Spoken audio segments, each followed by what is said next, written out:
Hey everybody.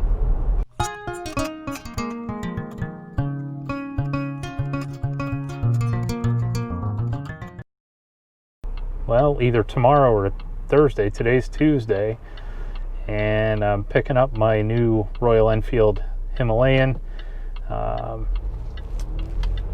in the next day or two, depending on when they show up to the dealer. They're on a truck right now on the way down, on the way up from Texas, and the warehouse down there, I think, has had them for, I don't know, something close to a month, possibly, and so it's been kind of excruciating waiting all this time, and it being now October, as you can see from all the beautiful trees.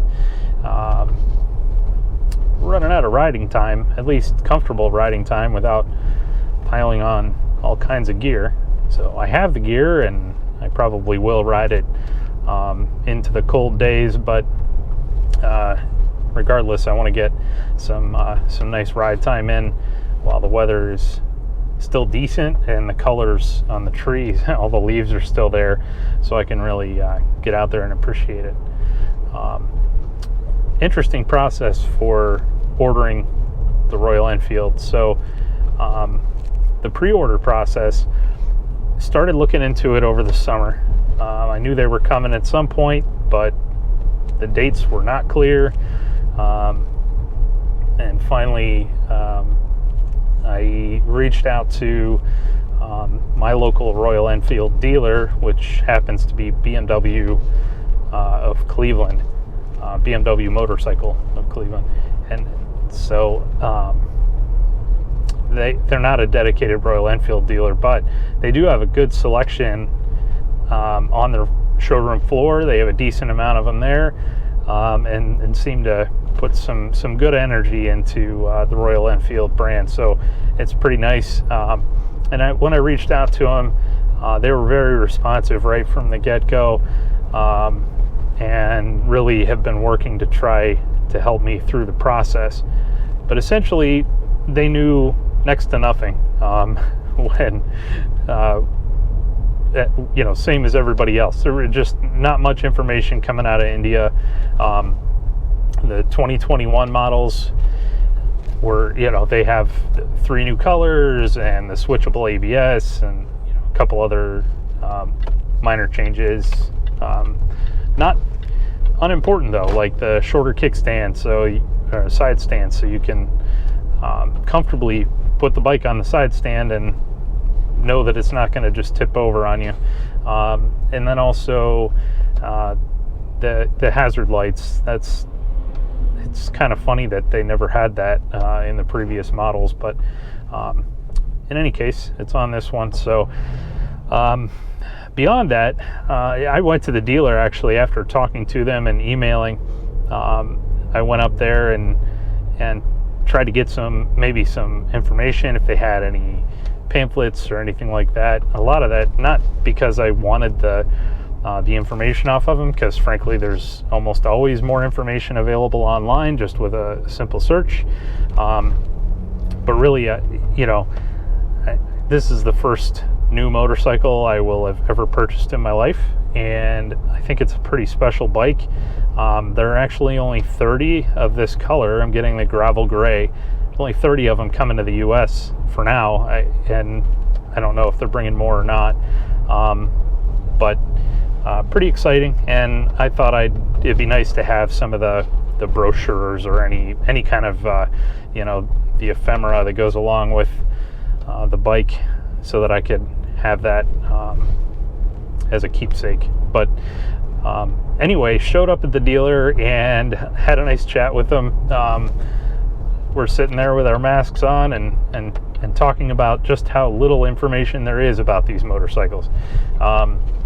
He dug around in his file cabinet and located a previous year's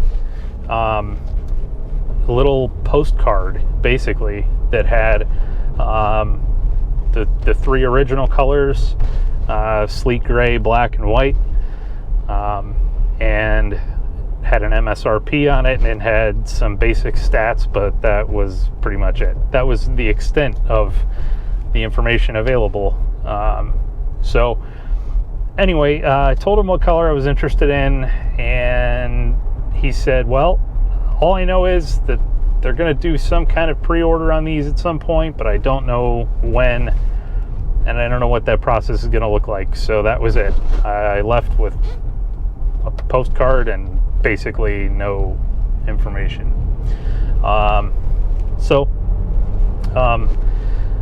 Followed up, he followed up with me then a short time later with an email. He had talked to the rep for Royal Enfield North America and found out that they're doing a pre-sale.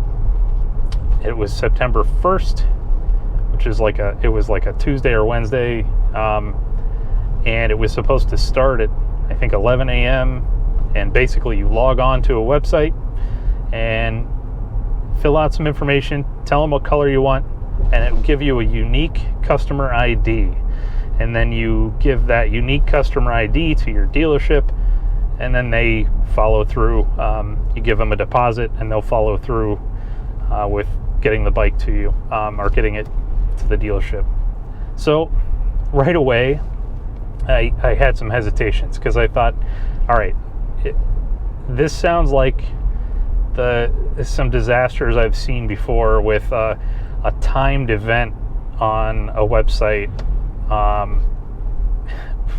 You pretty much guarantee that the servers are going to fail. I mean, how many ticket sales have you heard about, or event reservations of some sort, things like that happen at a specific time on a specific website, and like half the world's going to be logging in at the same time and trying to do it, and it's just going to give you the spinning wheel of death.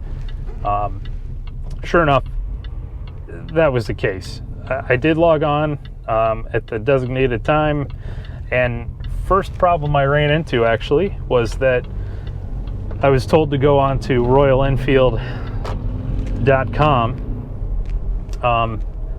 and it was actually royalenfield-na.com, I believe is what it was. It's for the North America division, but it was not clear going into the pre-sale that was the site you had to go to. But figured that out within first 30 seconds or so, and of course I get on the site and nothing is happening. It's just trying to load unsuccessfully, and over and over and over again, hit refresh and wait, and hit refresh and wait, and nothing's happening. Sometimes a little bit of the page would load, but not all of it. But I don't know, you've all seen that before. It's frustrating, and I was convinced that I was going to lose my place in line, or at least lose my color choice. Now, that being said, just like I told the dealer, I really didn't care what color I got. I actually like all of the colors. I think the lake blue and rock red are both pretty fantastic, and then the standard 3 colors that they've had for the last several years, they're all nice. I didn't really care. I just knew that if I had to pick, the gravel gray would be the first. So in any case, I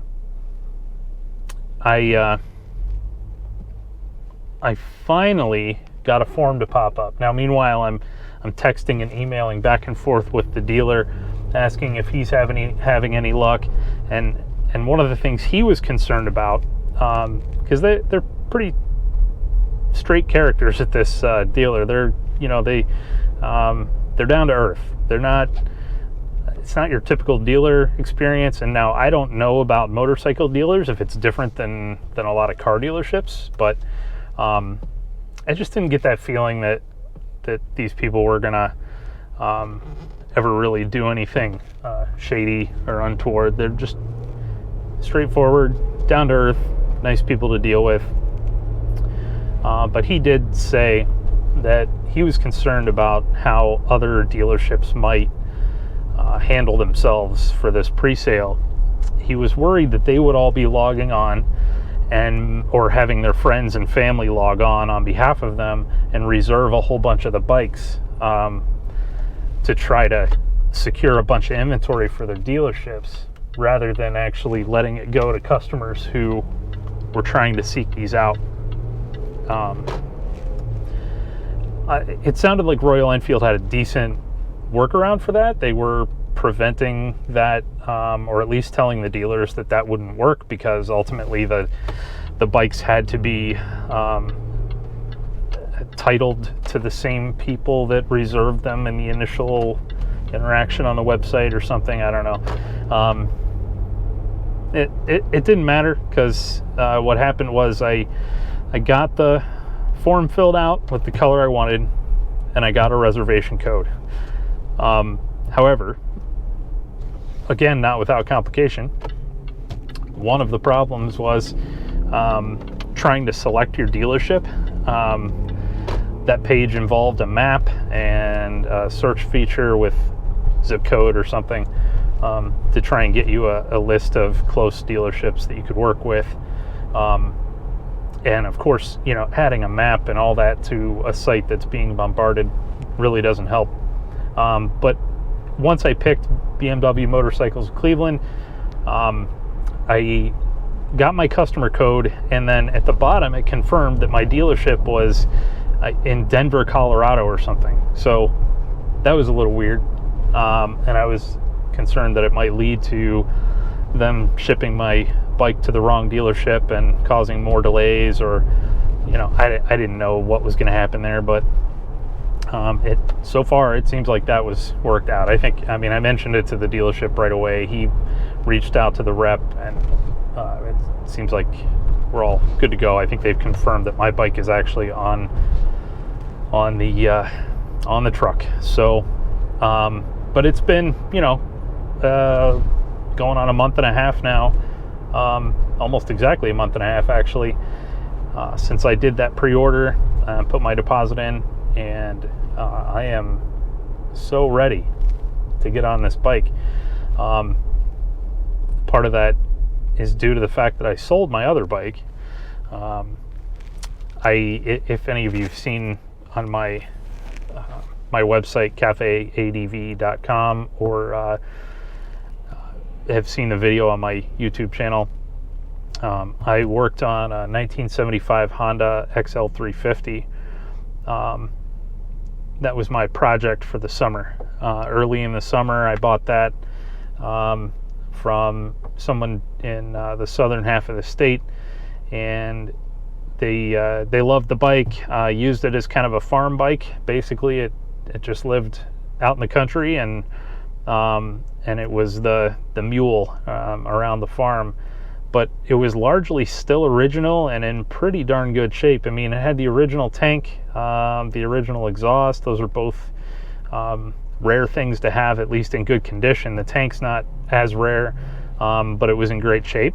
And a couple little small dents and small paint things, but really the condition, those things amounted to patina more than damage. It's not like they were real obvious unless you got a close look.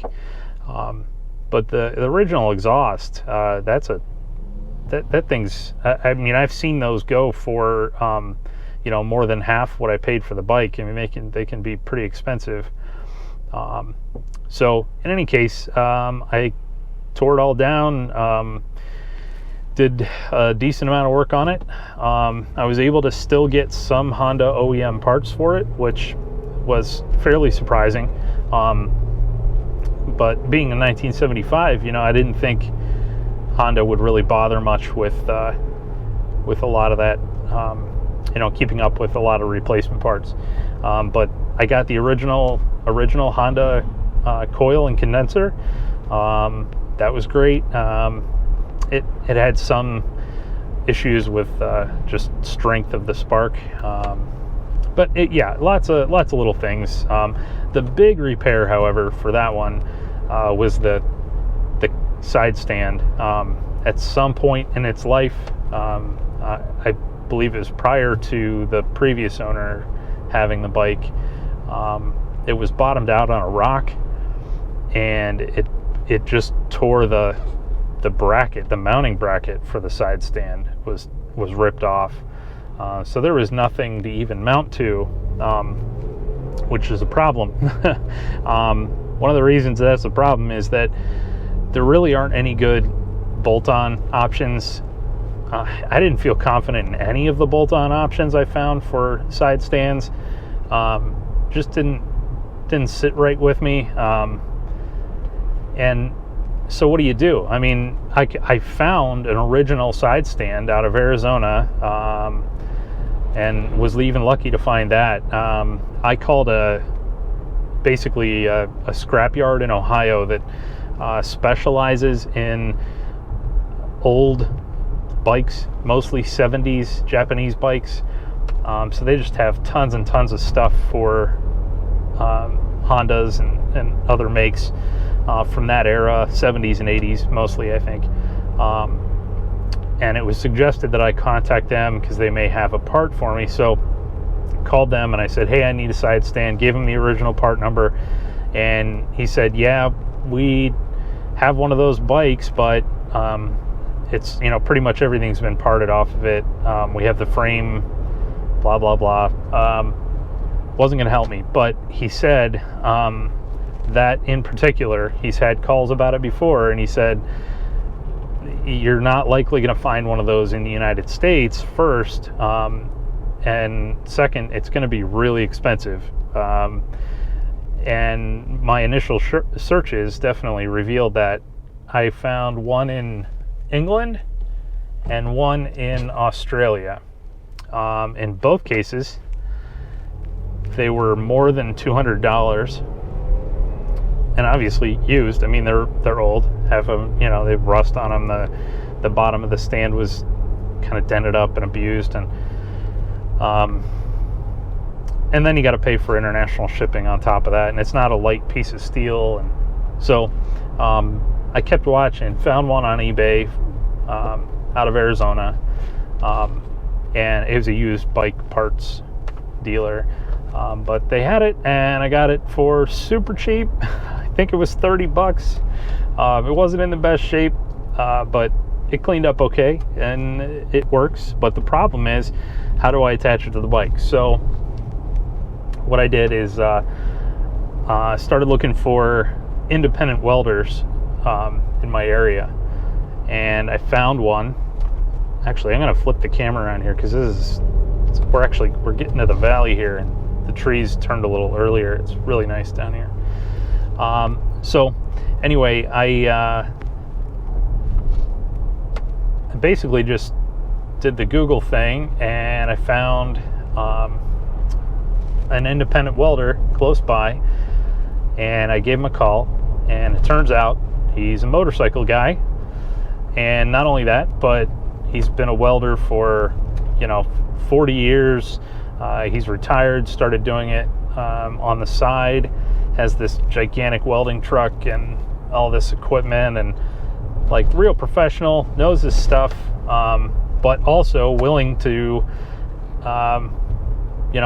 help out somebody desperately trying to fix a motorcycle. This is not a standard job. I mean, it's not like I had the bracket that would be welded on. He had to fabricate that. So he took a nice healthy chunk of steel, and we confirmed the frame material was mild steel, which is good for the welding. They didn't change over. I think they changed over to chromoly or something a little bit later in the 70s, but in 75 they were still mild steel. So he was able to weld to it confidently. And basically he pre-cut the piece of steel as sort of an estimated size that he thought he would want for the bracket, and drilled it, and then came over to my house with his big honking machine, and he started working. He set up his little bench, set up his welding equipment, grinders and whatnot, and I kind of helped him out here and there through the process, just almost like an assistant in surgery, handing him tools and doing whatever, trying to hold the bike in position while he So, okay, so he gets the bracket welded on, but then it's not exactly in the right position. So the solution then is to get out his gigantic oxyacetylene torch and heat that sucker up till it's cherry red, and then bend it by hand into a better position. It was quite a process, but it was something to see. I mean, here he had just welded this thing onto the frame, and nothing builds confidence in a weld or how long it's going to hold up more than heating it up again and wrenching on it with all your might with a pair of gigantic or a gigantic wrench. He basically was using on it with also a pair of locking pliers. So I mean, lots of force went into that thing, hundreds of pounds of pressure, and that weld did not budge. But we were able to bend the plate into a good position for holding the side stand. The biggest challenge was then trying to secure the spring and get the spring into a position where it would hold the stand down and up appropriately. Eventually we got it there. Everything worked out great. So that was the big repair. It was very expensive. I did not make that back in the resale of the bike, but I'm okay with that. I mean, I made more money on it than what I bought it for. It definitely more than paid for the rest of the parts. But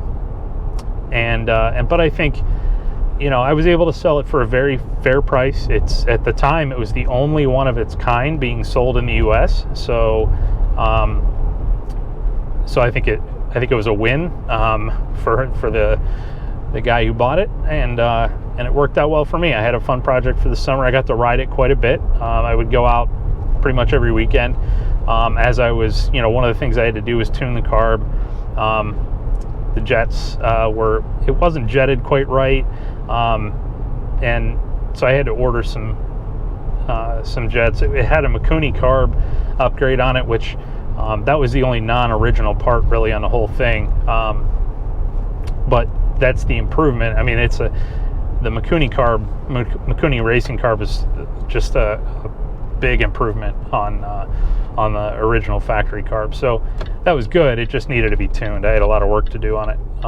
So I would take it out, ride it for a day or a morning or whatever, bring it back, pull the plug, and it'd be all covered in carbon, so running too rich, all kinds of little adjustments here and there, but it worked out. So I sold the bike, and that was a few weeks ago, and I just want to get back out and ride. So hopefully it'll be tomorrow, maybe the next day, but I'm getting a little impatient, so we'll see. But I will be posting videos very soon from that bike. So thanks a lot. Hope you all have a great day. Wear a mask. Stay safe.